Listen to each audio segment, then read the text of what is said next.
Bueno, la realidad es que los datos de la pobreza nunca son buenos datos. Así en la Argentina haya un pobre, todos deberíamos trabajar para que esa persona pueda llegar a salir de esa condición. Los números aumentan, el porcentaje es abrumador y caló profundo en todos los sectores. Yo quiero creer que nadie en el ámbito político quiere tener amplios porcentajes de la pobreza, principalmente cuando la mayoría son chicos entre 0 y 14 años que no se alimentan bien y que por ende no tienen un buen crecimiento. Vamos a desmenuzar este 35,4% de pobreza de la Argentina que se dio hoy en el INDEC con Facundo, que nos va a explicar un poco de qué se trata, ¿no? Para entender bien cada ítem. Así es, Diana. En la Argentina hoy hay tantas gentes debajo de la línea de la pobreza como habitantes en Ecuador, por ejemplo. Son más de 14 millones de personas, un número alarmante, pero más alarmante aún es si nos vamos metiendo y desmenuzando, como bien decís, los números que muestran, digamos, esa pobreza, esos datos que hoy reveló el INDEC. Acá tenemos el dato de los menores de 15 años. Sí, la verdad que es un dato muy llamativo. Sí, más de la mitad de los menores de 15 años viven en la pobreza. ¿Cómo se mide la pobreza? Primero, para que la gente también entienda qué significa estar por debajo de la línea de pobreza. Bueno, es el costo de vida cruzado con los ingresos, digamos. Son dos datos que se cruzan y hoy el dato en realidad es a junio del 2019. Esto, post-paso y post-devaluación, probablemente se haya agravado exactamente.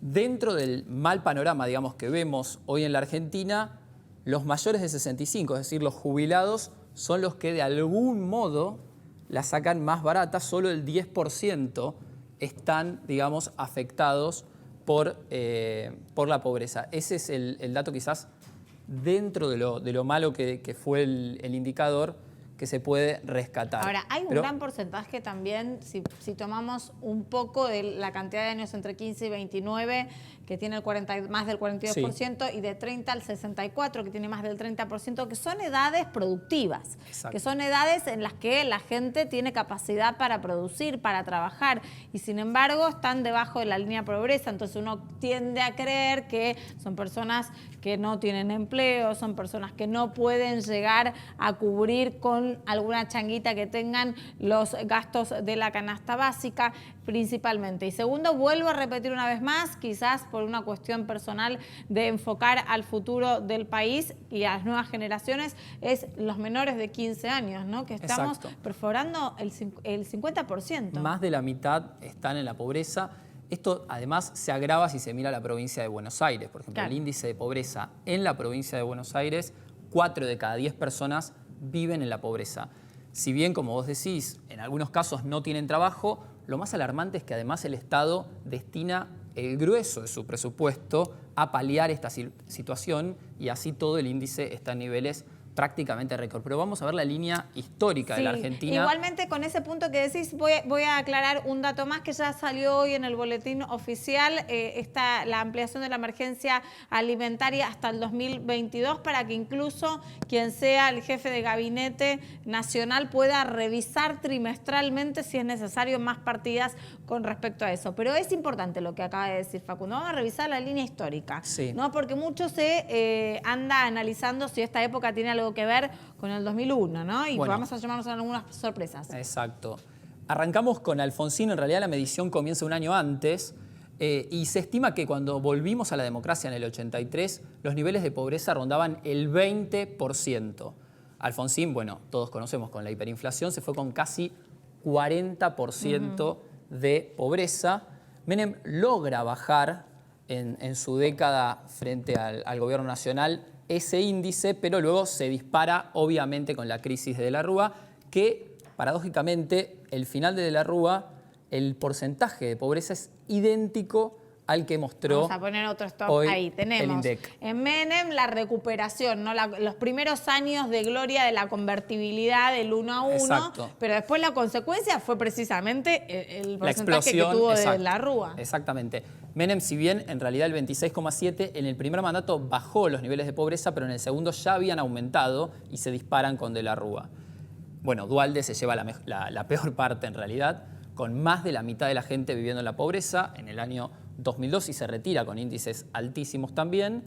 Y luego está el periodo de Kirchner, que si bien Néstor Kirchner logra bajar ese índice, vuelve a subir en los 8 años que Cristina Fernández de Kirchner estuvo frente... Y acá te hago otro punto. Y acá esto hay que tener en cuenta. Si bien hubo exacto. posiblemente muy buena gestión por parte del gobierno de Néstor Kirchner, acuérdense del viento a favor a nivel internacional y de los dólares de la soja. Y después hay que recordar también la intervención del INDEC y que estos datos son de fuentes privadas en realidad, porque desde la intervención del INDEC hasta el final del mandato no se tenían datos oficiales. Recordá aquella frase de que la pobreza es estigmatizante, por ejemplo, y por eso preferían no medirla. Bueno, terminó con alrededor de un 30% de pobreza y ahora vuelve a subir en la Argentina este índice que es realmente preocupante.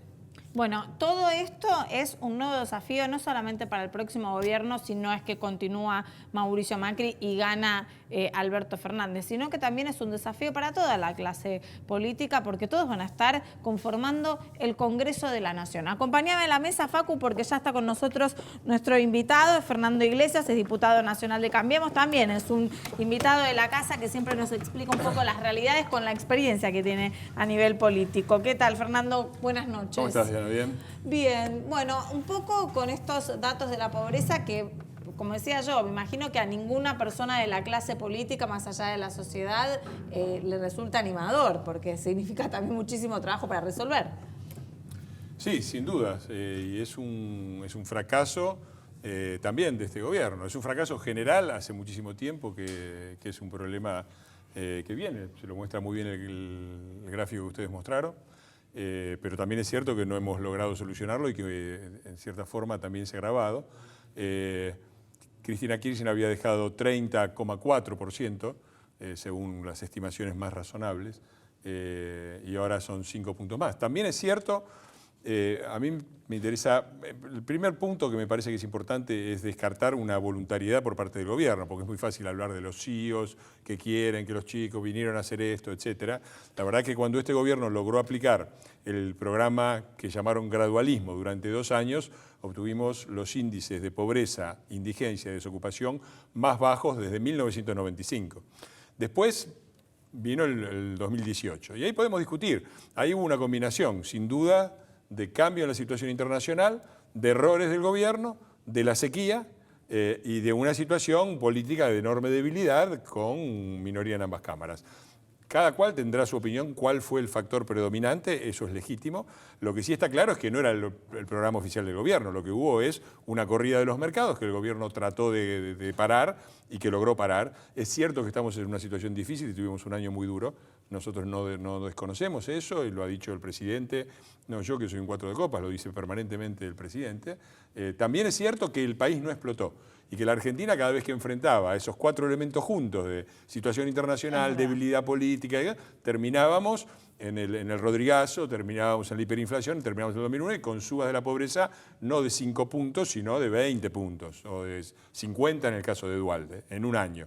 Entonces, me parece que eso también hay que tenerlo en cuenta. Porque hubo también muchos que remaron a favor de, o sea que desde Alberto Fernández diciendo el dólar tiene que valer 60 o Argentina está en default y moviendo los mercados, eso es muy fácil de comprobar, las curvas son muy expresivas en ese sentido, hasta los que decían no, corran a los bancos, saquen los dólares porque se viene el fin del mundo. También en ese sentido el gobierno ha hecho un esfuerzo y un esfuerzo exitoso de evitar una situación de colapso económico, eso se logró. Son momentos duros, las PASO agravaron ese momento, es decir, cuando en un día las empresas pasan a valer la mitad, se devalúa 33% el dólar y el riesgo país se va al doble en un día solo después de un resultado electoral, es muy difícil no darse cuenta dónde está el... Los números de pobreza son del primer trimestre. Primer semestre. Primer semestre, son semestrales. Pero es interesante. ¿Se puede poner el gráfico? Yo les quiero mostrar una cosa. Vamos a explicarlo. Mientras lo ponen, vamos a hablar también un poco de ¿En qué se enfocó el gobierno para tener este dato abrumador de la pobreza? Pero que tengamos en cuenta también que se tiene porque se logró una transparencia del INDEC. Que esto, yo si bien soy muy crítica muchas veces de los datos económicos que está teniendo este gobierno, es algo importantísimo a nivel institucional. El INDEC es creíble y da datos fidedignos. Bueno, la importancia que tiene eso es como, bueno, lo entiende cualquiera que va al médico, porque cuando uno va al médico y te hacen los análisis, te toman la temperatura, bueno, decís, bueno, no me importan los datos, arrégleme, doctor. Los datos son fundamentales para hacer un diagnóstico. Y por eso muchas cosas que pasaron en el gobierno anterior pasaron desapercibidas en el medio de la destrucción del INDEC. Se habla de destrucción del empleo. La verdad es que el número de desocupación es alto y es porque mucha gente salió a buscar trabajo, pero no se han perdido empleos en el último año, ni un solo empleo, al contrario, hay más empleo. Y Kicillof, por ejemplo, que ahora va a gobernar una provincia donde el desempleo y la pobreza son muy altos, en el primer semestre del 2014 perdió 400.000 puestos de trabajo en 6 meses, ¿no? Y eso pasó. O sea, lo sufrieron los que lo sufrieron en primera persona y los demás no nos enteramos porque el INDEC estaba clausurado. Bueno, ahí tenemos el dato de la pobreza. No, a mí me interesa desmentir esta cosa porque yo había traído una cosa parecida, aunque hay algunas pequeñas diferencias, pero más o menos es así. Porque ¿cuál es la percepción que tiene la gran mayoría de los argentinos de lo que está pasando? A ver. El gobierno neoliberal, el gobierno de los CIOs, estuvieron los gobiernos nacionales y populares que redistribuyen y bajan la pobreza. Vamos a dividir, vamos a hacer este pequeño ejercicio que lo podemos hacer así a ojo. Vamos a decir, a ver, ¿cuáles son los neoliberales, privatistas y qué sé yo? Yo no coincido con esta visión, pero vamos a meter a todos en la misma bolsa. Menem, De la Rúa y Macri, ¿sí? Menem bajó de 40 a 26, digamos, 14 puntos abajo. De la Rúa lo subió hasta 35, son 9 puntos arriba. Seguimos con 5 positivos y esos 5 positivos los perdemos de Cristina a Macri. 0 da la cuenta de cuánto aumentaron o disminuyeron la pobreza los gobiernos supuestamente neoliberales, privatistas y qué sé yo. Ahora vamos a ver cómo es la otra cuenta. La dictadura, te falta el dato de la dictadura, dejó alrededor del 16% de pobreza. Sí, o 20 incluso hablan. Ponele 20. Bueno, Sí. tenés 20 de aumento con un gobierno que desde el punto de vista republicano fue admirable, pero desde el punto de vista económico fue proteccionista, industrialista, estatista, dirigista, etc. Ok, ya ahí tenés para el Grupo Nacional y Popular, por llamarlo así, con Alfonsín, desde el punto de vista económico, me estoy refiriendo con todo respeto por la figura de Alfonsín, ahí vos ya tenés un aumento de 20 puntos, ¿sí? Después tenés del 35 de la Rúa al 51 de Duhalde, 16 puntos más, llevas 36 puntos abajo, ¿sí? De eso baja, haciendo la cuenta completa, 20 puntos o 21 puntos con Cristina y te quedan todavía 15 puntos arriba. Es decir, cuando vos dividís de un lado los neoliberales privatistas y del otro lado los nacionales y populares, a los que no les cierra la cuenta es a los nacionales y populares. Pero igualmente y eso no se divide así. Sí, Fernando. sí, ¿cómo que no? De lo que tenemos que ver es que una igualmente cuenta. los porcentajes bajos que se dan, que son entre un 26 y un 27%, igual es muchísimo No, porcentaje de obvio, pobreza. el promedio está siempre cerca Hay del mucha 30%. gente que la Los llega. La pobreza es 26 y estructural desde hace años. 27%, los 26 y 27%. Yo sí se mide así, porque la percepción, lo que yo estoy subrayando es esto, no estoy quitando culpas, arranqué diciendo es un fracaso del gobierno, son 5 Sí, puntos sí, más, te entiendo. queríamos ir a pobreza cero. Pobreza cero no era un objetivo alcanzable, pero indicaba una dirección de disminución de la pobreza y fracasamos, la pobreza aumentó. Arrancamos de ahí sin duda. Ahora, la percepción que tiene la calle es que el problema es Solo de este gobierno. son de este gobierno y Pero que este la gobierno inflación forma también, parte de los pero la neoliberales. inflación se fue al Cuando mirás los números, ves que es exactamente al revés y que el gran problema de la Argentina es su fracaso en desarrollar una economía productiva, el de tener demasiada gente colgada del aparato del Estado, que es difícil de corregir, porque vos necesitas crear estímulos para las empresas, pero al otro lado tenés impuestos altísimos que no podés quitar porque si no la gente no tiene Ahora, para por comer. ahí vamos. Entonces, el fracaso también de la gran pobreza de nuestro país es de todos los gobiernos, no importa de qué color sea. Eso es relativamente así. Me parece que cuando haces una distinción entre unos y otros, ves una clara orientación. Y esto en la Argentina no es casual, porque la Argentina tenía niveles de productividad como eran los de Australia, como eran los de Canadá. Hoy producimos per cápita una quinta parte, una cuarta parte de Australia y Canadá. O sea, pensemos cómo sería el país si logramos. Entonces, acá el desafío es cómo se sale adelante.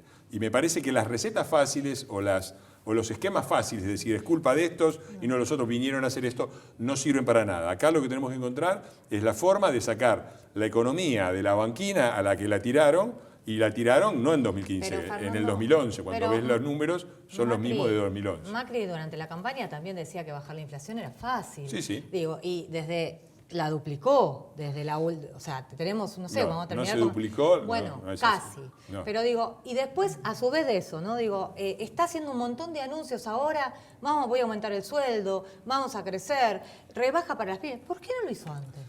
Bueno, ¿Por qué no se hizo antes? Porque no lo está haciendo en un momento de que estamos mejor parados para crecer. Lo está haciendo después de una devaluación terrible, sea por los motivos que sea. ¿Por qué no le sacó esos impuestos a las pymes antes, que ya están todas muertas? Digo, ¿qué pasó? No están todas muertas.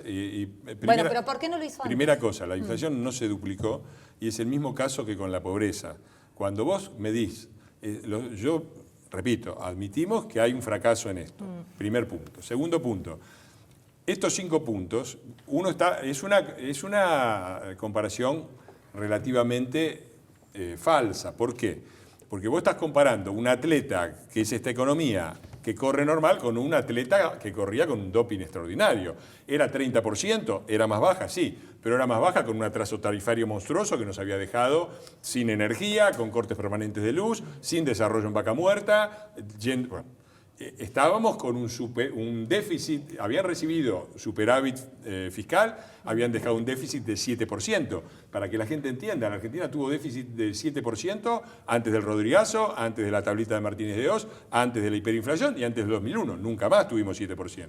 Entonces, ese es otro déficit, porque si yo saco y empiezo a tirar plata a la calle y después, si el déficit, vamos a ver cómo lo arreglamos, porque total viene otro gobierno, el número de la pobreza también te lo dibujo, ¿no?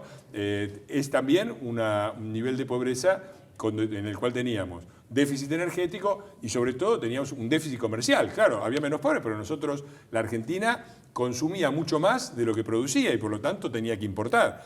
Entonces, y ahora tenemos todas esas variables y ahí viene por qué creemos que más adelante la situación va a ser mejor. Porque todas esas variables de la macroeconomía, que razonablemente la gente no mira el bolsillo y hace bien, es lo razonable, es un poco la función que tenemos que cumplir nosotros, los periodistas, todas esas situaciones se han corregido. Entonces uno puede decir, bueno, podemos aflojarlo un poco acá para las pymes, esto para el salario mínimo. ¿Por qué? Porque pasamos de una situación donde arrancamos un déficit primario de 5 puntos a una en el que estábamos llegando prácticamente a 1. Arrancamos de una situación de 4.000, 5.000 millones de dólares abajo de déficit comercial todos los años, ahora hace 12 meses que el país está en superávit comercial, es decir, produce más de lo que importa. Pasamos de una situación donde importábamos gas y pagábamos $15 el BTU, una locura, a la que producimos y vemos la explosión de desarrollo que se está creando en Neuquén y Vaca Muerta. Entonces, todas esas condiciones macroeconómicas que son técnicas y que la gente no tiene por qué entender, son distintas. Entonces, nos permiten, habiendo hecho esa corrección y habiendo frenado la inestabilidad del dólar, que era la prioridad, porque vos podés tomar medidas para las pymes y si el dólar se te corre es lo mismo que nada en 2 días.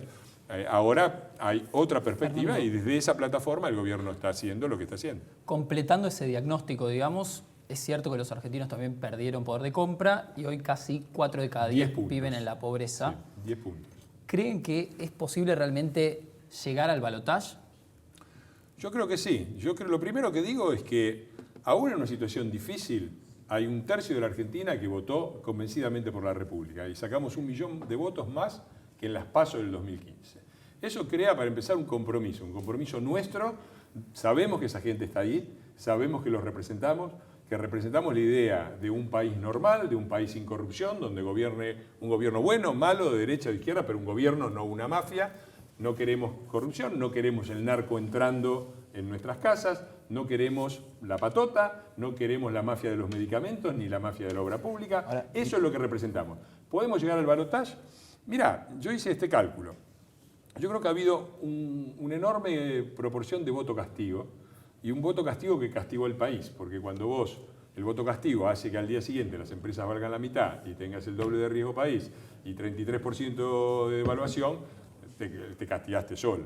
Y me parece que en estos meses ha habido una reflexión muy grande de la sociedad, también porque los muchachos apenas se sintieron ganadores, salieron a hacer lo que son, a mostrar lo que son, a tomar shoppings, a decir que viene la reforma agraria, la presidenta de Justicia Legítima diciendo que viene la reforma constitucional, todo este tipo de cosas que son, me parece, escandalosas y la Argentina no quiere. A anunciar, como hace Alberto Fernández, ¿no? Que él cree que en la inocencia de Cristina, después de decir, yo no sabía nada, nadie no sabía nada, después de estar ahí, estuvo 5 años de jefe de gabinete, no vio nada, 4 años de los cuadernos, de la causa de los cuadernos, corresponden a su mandato. Pero evidentemente igual la votación de los argentinos no se guía tanto por los temas de la corrupción, sino también por la necesidad de pobreza que hay. Hoy salieron los datos. Si yo votara por la heladera,